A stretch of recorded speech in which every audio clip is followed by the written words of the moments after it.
मामले सामने आ रहे हैं। रोजाना करीब 60,000 नए मामले सामने आ रहे हैं। पिछले 24 घंटों में 63,294 नए केसेस सामने आए हैं, जबकि इसी दौरान 349 मरीजों की मौत हुई है। जबकि सिर्फ मुंबई की बात की जाए तो वहां एक दिन में 9,986 मामले सामने आए हैं, वहीं 79 अफराद की मौत हुई है।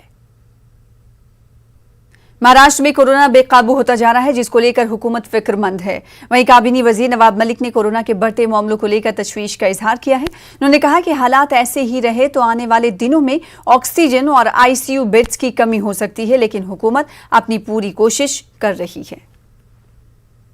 महाराष्ट्र ने पहले ही कुछ कड़े नियम लागू किए।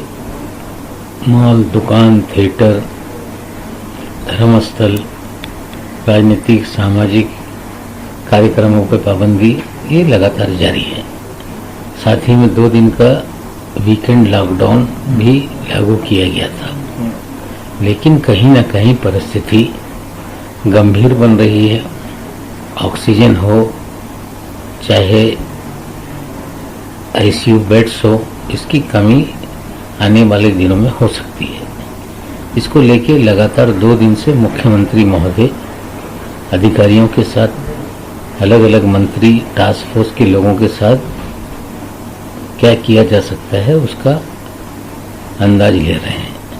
निश्चित रूप से अगर आंकड़े इसी तरह से बढ़ते रहे तो टास्क फोर्स का मत है कि कहीं न कहीं लॉकडाउन कड़ाई से लागू करना पड़ेगा, लेकिन इसको लेके कोई अंतिम निर्णय अभी नहीं हुआ है। मुख्यमंत्री है, उप मुख्यमंत्री है, कैबिनेट के और साथी हैं, सभी बैठ के चर्चा करेंगे और जो टास्क फोर्स का एडवाइस है उसको लेके क्या फैसला किया जा सकता है वो आने वाले दिनों में निश्चित रूप से फैसला होगा।